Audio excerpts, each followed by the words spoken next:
ओम नमः शिवाय। शिवजी सदा सहाय। ओम नमः शिवाय। गुरुजी सदा सहाय। वायुदेव का अंतधार, ऋषियों का सरस्वती में अवभृत स्नान और काशी में दिव्य तेज का दर्शन करके ब्रह्मा जी के पास जाना। ब्रह्मा जी का उन्हें सिद्धि प्राप्ति की सूचना देकर मेरु के कुमार शिखर पर भेजना। सूजी कहते हैं, इस प्रकार क्रोध को जीतने वाले उपमन्यु से यदुकुल नंदन श्री कृष्ण ने जो ज्ञान योग प्राप्त किया था, उसका प्रणत भाव से बैठे हुए उन मुनियों को उपदेश देकर आत्मदर्शी वायुदेव सायंकाल आकाश में अंतर्धान हो गए। तदंतर प्रातः काल नैमिषारण्य के समस्त तपस्वी मुनि सत्र के अंत में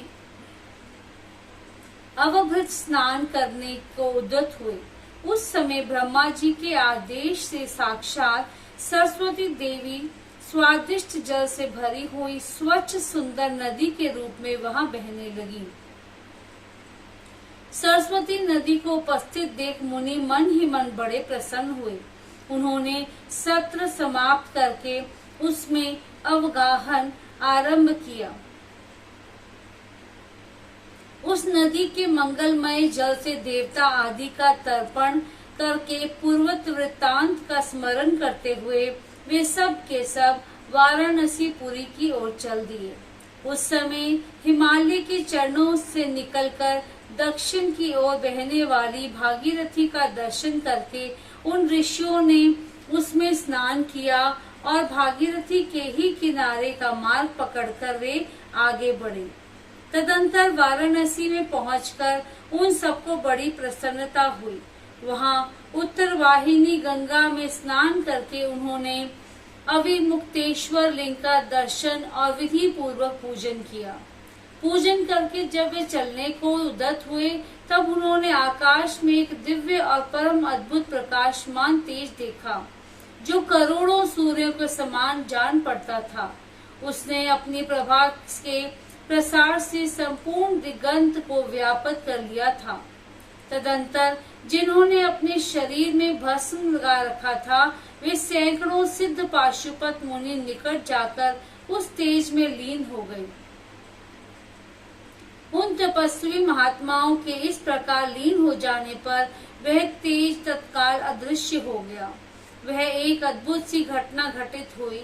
उस महान आश्चर्य को देखकर वे नैमिषारण्य के निवासी महर्षि ये क्या है, इस बात को न जानते हुए ब्रह्मवन को चले गए। इनके जाने से पहले ही लोक पवन देव वहां जा पहुँचे। उन्होंने नैमिषारण्य वासी ऋषियों का जिस प्रकार साक्षात्कार हुआ, जिस तरह उनसे उनकी बातचीत हुई, उन ऋषियों की शुद्ध बुद्धि जिस प्रकार पार्षदों सहित शाम सदाशिव में लगी थी, और जिस प्रकार उन यज्ञ परायण ऋषियों का वह दीर्घकालिक यज्ञ पूरा हुआ था, ये सारी बातें जगत सृष्टा ब्रह्म योगिनी ब्रह्मा जी को बताई। फिर अपने कार्य के लिए उनसे आज्ञा ले वे अपने नगर को चले गए। तदंतर अपने स्थान पर बैठे हुए ब्रह्मा जी गान की कला में परस्पर स्पर्धा रखने और विवाद करने वाले तंबूरू और नारद के गान जनित रस का आस्वादन करते हुए वहां मध्यस्थता करने लगे। उस समय वे गंधर्वों और अप्सराओं से सेवित हो सुखपूर्वक बैठे थे। उस वेला में किसी बाहरी व्यक्ति को वहां जाने का अवसर नहीं दिया जाता था। इसलिए जब नैमिषारण्य निवासी मुनि वहां पहुंचे, तब द्वारपालों ने उन्हें द्वार पर ही रोक दिया। वे मुनि ब्रह्म भवन से बाहर ही पार्षद भाग में बैठ गए। इधर संगीत गोष्ठी में नारद ने तंबूरू की समानता प्राप्त की। तब परमेष्ठी ब्रह्मा ने उन्हें तंबूरू के साथ रहने की आज्ञा दी और वे पारस्परिक स्पर्धा को त्याग कर तंबूरू के परम मित्र हो गए। तत्पश्चात गंधर्वों और अप्सराओं से घिरे हुए नारद नकुलेश्वर महादेव की वीणा गान सुनाकर संतुष्ट करने के लिए तंबूरों के साथ ब्रह्म भवन से उसी प्रकार निकले जैसे मेघों की घटा से सूर्यदेव बाहर निकलते हैं। उस समय मुनिवर नारद को देखकर उन 6 कुलों में उत्पन्न हुए ऋषियों ने प्रणाम किया और बड़े आदर के साथ ब्रह्मा जी से मिलने का अवसर पूछा। नारद जी का चित्त दूसरी ओर लगा था और वे बड़ी उतावली में थे, अतः उनके पूछने पर बोले, यही अवसर है, आप लोग भीतर जाइए। यह कहते हुए वे चले गए। तदंतर द्वारपालों ने ब्रह्मा जी को उन ऋषियों के आगमन की सूचना दी। उनकी आज्ञा पाकर वे सब एक साथ ब्रह्मा जी के भवन में प्रविष्ट हुए। भीतर जाकर उन्होंने दूर से ही दंड की भांति पृथ्वी पर गिरकर ब्रह्मा जी को प्रणाम किया। फिर उनका आदेश पाकर वे ऋषि उनके पास गए और चारों ओर से उन्हें घेर बैठे।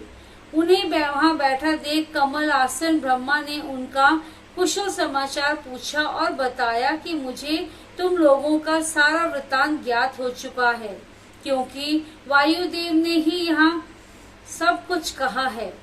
अब तुम बताओ, जब वायुदेव तुम्हें कथा सुनाकर अदृश्य हो गए तब तुमने क्या किया? देवेश्वर, ब्रह्मा के इस प्रकार पूछने पर उन मुनियों ने अवभृत स्नान के पश्चात गंगा तीर्थ में जाने, वाराणसी की यात्रा करने, वहां देवेश्वरों द्वारा स्थापित शिवलिंगों और अविमुक्तेश्वर लिंग के भी दर्शन पूजन करने, आकाश में महान तेज पुंज के दिखाई देने, कतिपय महर्षियों के उसमें लीन होने तथा फिर उस तेज के अदृश्य हो जाने की सब बातें ब्रह्मा जी से विस्तार पूर्वक उन्हें बारंबार प्रणाम करके कही। साथ ही यह भी बताया कि हम अपने मन में बहुत विचार करने पर भी उस तेज को ठीक ठीक जान न सके। मुनियों का कथन सुनकर विश्व सृष्टा चतुर्मुख ब्रह्मा ने किंचित सिर हिलाकर गंभीर वाणी में कहा, महर्षियों, तुम्हें परम उत्तम पारलौकिक सिद्धि प्राप्त होने का अवसर आ रहा है। तुमने दीर्घकालिक सत्र द्वारा चिरकाल तक प्रभु की आराधना की है, इसीलिए वे प्रसन्न होकर तुम लोगों पर कृपा करने को उत्सुक हैं। उस तेज पुंज के दर्शन की जो घटना घटित हुई है, उससे यही बात सूचित होती है।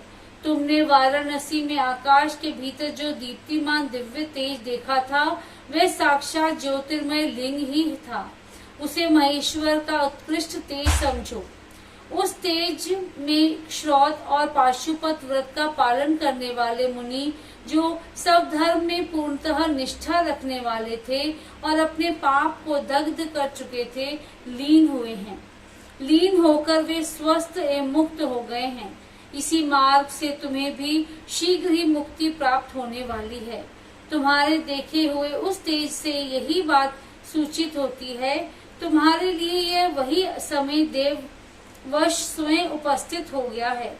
तुम मेरु पर्वत के दक्षिण शिखर पर जहाँ देवता रहते हैं जाओ, वहीं मेरे पुत्र सनत कुमार जो उत्कृष्ट मुनि हैं निवास करते हैं।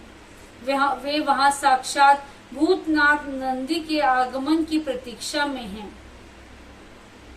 पूर्व काल की बात है, सनत कुमार अज्ञानवश अपने को सब योगियों का शिरोमणि मानने लगे थे, इसीलिए दुर्विनीति हो गए थे। यही कारण है कि उन्होंने किसी समय परमेश्वर शिव को सामने देखकर भी उनके लिए उचित अभ्युत्थान आदि सत्कार नहीं किया। वे अपने स्थान पर निर्भय बैठे रहे। उनके इस अपराध से कुपित हो नंदी ने उन्हें बहुत बड़ा ऊंट बना दिया। तब उनके लिए मुझे बड़ा शोक हुआ और मैंने दीर्घ काल तक महादेव और महादेवी की उपासना करके नंदी से भी बड़ी अनुनय विनय की। इस प्रकार प्रयत्न करके किसी तरह उनको ऊंट की योनि से छुटकारा दिलाया और उन्हें पूर्वतः सनत कुमार रूप की प्राप्ति कराई। उस समय महादेव जी ने मुस्कुराते हुए से अपने गणाध्यक्ष नंदी से कहा, अनद, सनत कुमार मुनि ने मेरी ही अवहेलना करके अपना वैसा अहंकार प्रकट किया था। अतः तुम ही उनको मेरे यथार्थ स्वरूप का उपदेश दो। ब्रह्मा का ज्येष्ठ पुत्र मूढ़ की भांति मेरा स्मरण कर रहा है, अतः मैंने ही उसको तुम्हें शिष्य के रूप में दिया है। तुमसे उपदेश पाकर वह मेरे ज्ञान का प्रवर्तक होगा और वही तुम्हारा धर्माध्यक्ष के पद पर अभिषेक करेगा। महादेव जी के ऐसे कहने पर समस्त भूतगणों के अध्यक्ष नंदी ने प्रातः काल मस्तक झुकाकर स्वामी की वह आज्ञा शिरोधार्य की तथा शरद कुमार भी मेरी